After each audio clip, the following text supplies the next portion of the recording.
Bonjour et bienvenue. Savoir découvrir est une ode aux rencontres merveilleuses et de nourrir son esprit des richesses dont recèle l'être humain.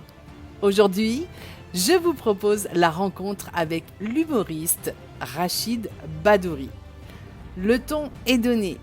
Bruit de fond de la fin de la conférence de presse Juste pour rire Montréal, ce 6 juin 2023. L'émotion et rire au rendez-vous et le tout en moins de 6 minutes.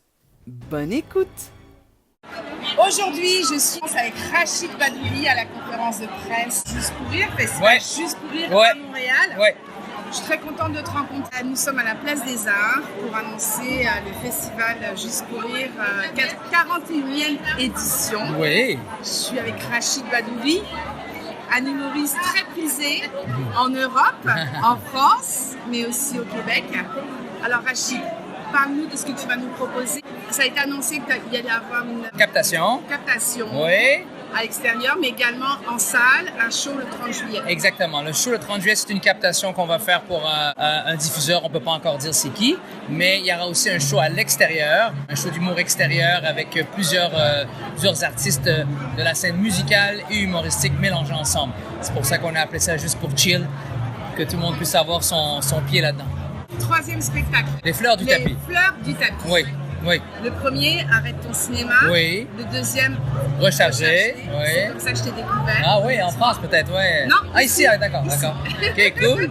Quelles sont tes reconnaissances du jour pour chacun de ces trois spectacles? Les reconnaissances du jour. Qu'est-ce que tu veux dire par là? J'ai cru lire que tu tenais un journal de reconnaissance été offert par ta femme. Oui. C'est quoi tes reconnaissances? Pour chacun des spectacles. Je pense pas que j'avais un niveau de reconnaissance très élevé pour mes deux premiers spectacles. C'est dur à dire, mais c'est la vérité. Je pense que je vivais plus le moment et j'étais plus dans ce qui se passait. Dans le troisième, par contre, c'était un spectacle qui me tient très, très, très à cœur. C'est là où j'ai découvert plusieurs choses, où j'ai failli perdre aussi plusieurs choses. Donc, c'est un spectacle qui m'a permis de renouer avec moi-même, de renouer avec beaucoup de choses. Donc, je te dirais la reconnaissance de toujours avoir une famille extraordinaire, la reconnaissance de pouvoir avoir une carrière aujourd'hui. Il y a une journaliste qui m'a dit qu'elle entendait des jeunes rire sur quelques blagues que je faisais, de savoir que j'ai 46 ans. Je suis encore d'actualité pour les jeunes. C'est pour moi un très beau cadeau que la vie m'offre. Alors, je suis reconnaissant de ça. Je suis reconnaissant que je puisse encore vivre de ça. Faut pas se cacher. On n'est pas dans la rue. Les artistes aussi au Québec, surtout les humoristes. Donc, pour moi, c'est quelque chose d'extraordinaire. Rachid Badouri, l'humour, c'est ton besoin? L'humour, si c'est mon besoin, c'est un besoin primordial et vital.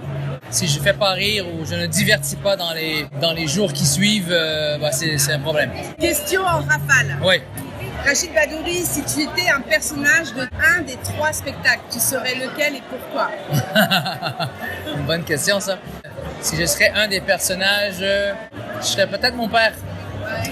Ouais. Momo, pour essayer de comprendre des fois qu'est-ce qu'il comprend pas. Qu'est-ce qui est dur à comprendre pour lui. Je suis curieux à savoir pourquoi c'est si compliqué de sa génération de pas comprendre certains trucs. Ouais. C'est ce que je ferais.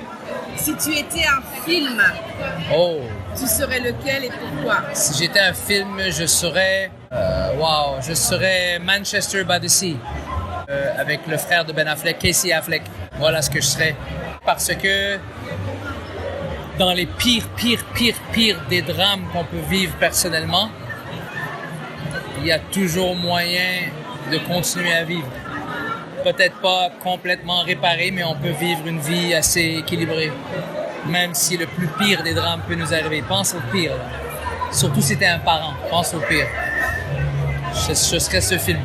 Et l'héritage Badouri, c'est quoi? L'héritage Badouri, c'est une anxiété qui a piqué une curiosité, qui a mené à un développement de projets télé pour aller retrouver mes sources, me faire raconter l'histoire par mon père jusqu'au bout de sa connaissance et après chercher et parler avec des experts pour qu'ils nous racontent le reste de ce qu'on ne sait pas sur nos racines berbères. Et c'est un projet, c'est un héritage très émotionnel, je dirais.